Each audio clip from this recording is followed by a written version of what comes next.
اعوذ باللہ من الشیطان الرجیم بسم اللہ الرحمن الرحیم ام حسبتم ان تدخلوا الجنة ولما يعلم اللہ الذین جاہدوا منکم ويعلم الصابرین۔ کیا تم یہ سمجھ بیٹھے ہو کہ تم جنت میں چلے جاؤ گے، حالانکہ اب تک اللہ تعالیٰ نے یہ ظاہر نہیں کیا کہ تم میں سے جہاد کرنے والے کون ہیں اور صبر کرنے والے کون ہیں۔ بغیر قتال کی آزمائش کے تم جنت میں چلے جاؤ گے نہیں، بلکہ جنت ان لوگوں کو ملے گی جو آزمائش میں پورا اتریں گی۔ ابھی تم پر وہ حالت نہیں آئی جو تم سے پہلے لوگوں پر آئی تھی، انہیں تنگ دستی اور تکلیفیں پہنچی اور وہ خوب بلائے گئے۔ اور مزید فرمایا، کیا لوگ گمان کرتے ہیں کہ انہیں صرف یہ کہنے پر چھوڑ دیا جائے گا کہ ہم ایمان لائے اور ان کی آزمائش نہ ہوگی۔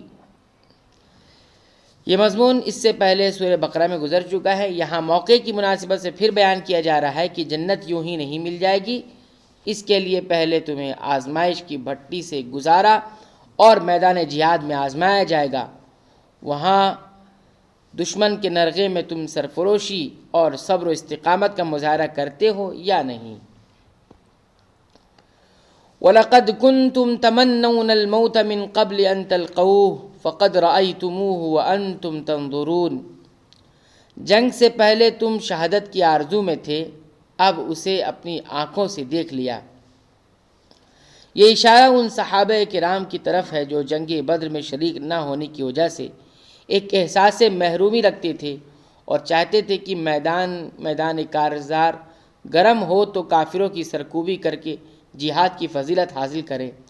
انہی صحابہ نے جنگ احد میں جوش و جہاد سے کام لیتے ہوئے مدینہ سے باہر نکلنے کا مشورہ دیا، لیکن جب مسلمانوں کی فتح کافروں کے اچانک حملے سے شکست میں تبدیل ہو گئی، جس کی تفصیل پہلے گزر چکی، تو یہ پرجوش مجاہدین بھی پریشانی کا شکار ہو گئے اور بعض نے راہ فرار اختیار کی، جیسا کہ آگے تفصیل آئے گی، اور بہت تھوڑے لوگ ہی ثابت قدم رہے۔ اس لیے حدیث میں آتا ہے کہ تم دشمن سے مٹ بھیڑ کی آرزو مت کرو اور اللہ سے عافیت طلب کیا کرو، اور یہ بات جان لو کہ جنت تلواروں کے سائے تلے ہے۔ رأیتموہ وانتم تنظرون دونوں کے ایک ہی معنی یعنی دیکھنے کے ہیں۔ تاکید اور مبالغے کے لیے دو لفظ لائے گئے ہیں، یعنی تلواروں کی چمک، نیزوں کی تیزی، تیروں کی یلغار اور جانبازوں کی صف آرائی میں تم نے موت کا خوب مشاہدہ کر لیا۔ وما محمد الا رسول قد خلت من قبله الرسل افإن مات او قتل انقلبتم على اعقابكم ومن ينقلب على عقبيه فلن يضر الله شيئا وسيجزي الله الشاكرين۔ حضرت محمد صلی اللہ علیہ وسلم صرف رسول ہی ہیں، اس سے پہلے بہت سے رسول ہو چکے، کیا اگر ان کا انتقال ہو جائے یا شہید ہو جائے تو اسلام سے اپنے ایڑیوں کے بل پھر جاؤ گے، اور جو کوئی پھر جائے اپنی ایڑیوں پر تو اللہ تعالیٰ کا کچھ نہ بگاڑے گا، ان قریب اللہ تعالیٰ شکر گزاروں کو نیک بدلہ دے گا۔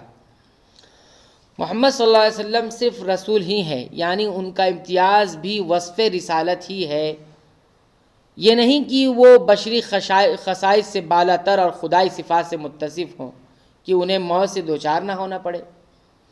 جنگ احد میں شکست کے اسباب میں سے ایک سبب یہ بھی تھا کہ رسول اللہ صلی اللہ علیہ وسلم کے بارے میں کافروں نے یہ افواہ اڑا دی کہ محمد صلی اللہ علیہ وسلم قتل کر دیے گئے۔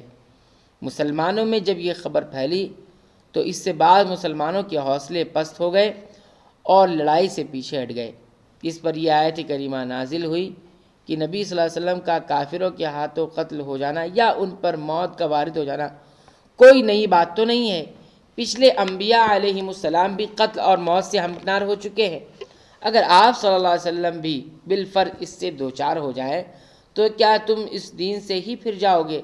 یاد رکھو، جو پھر جائے گا وہ اپنا ہی نقصان کرے گا، اللہ تعالیٰ کا کچھ نہیں بگاڑ سکے گا۔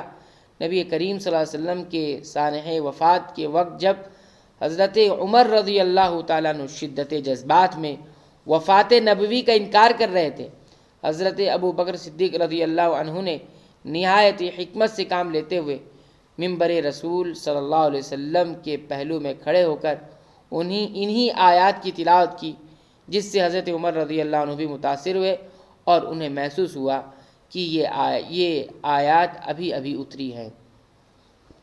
یعنی ثابت قدم رہنے والوں کو، جنہوں نے صبر اور استقامت کا مظاہرہ کر کے اللہ کی نعمتوں کا عملی شکر ادا کیا، انہی کو اللہ رب العالمین بدلہ دیتا ہے۔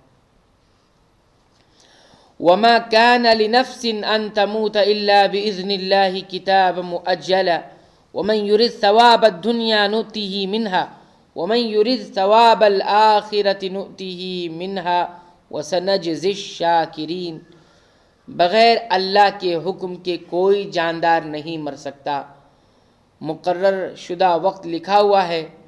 دنیا کی چاہت والوں کو ہم دنیا دے دیتے ہیں اور آخرت کا ثواب چاہنے والوں کو ہم وہ بھی دے دیں گے، اور احسان ماننے والوں کو ہم بہت جلد نیک بدلہ دیں گے۔ یہ کمزوری اور بزدلی مظاہرہ کرنے والوں کے حوصلوں میں اضافہ کرنے کے لیے کہا جا رہا ہے کہ موت تو اپنے وقت پر آ کر رہے گی، پھر بھاگنے یا بزدلی دکھانے کا کیا فائدہ۔ اسی طرح محض دنیا طلب کرنے سے کچھ دنیا تو مل جاتی ہے، لیکن آخرت میں کچھ نہیں ملے گا۔ اس کے برعکس آخرت کے طلبگاروں کو آخرت میں اخروی نعمتیں تو ملیں گی ہی، دنیا میں بھی اللہ تعالیٰ انہیں عطا فرماتا ہے۔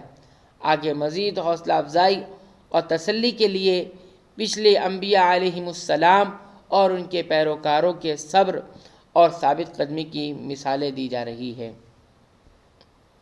اللہ تعالیٰ سے دعا ہے کہ رب العالمین تو ہمیں ان آیات میں جو باتیں بیان فرمائی گئی ہیں، جو تعلیمات بتلائی گئی ہیں، رب العالمین اس پر عمل کرنے کی توفیق عنایت فرما، اس کے مطابق اپنے عقیدے، ایمان اور اعمال کی اصلاح کی توفیق عنایت فرما۔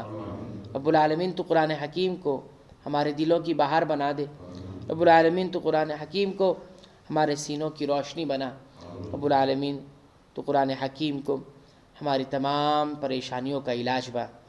آمین۔ وآخر دعوانا ان الحمد للہ رب العالمین۔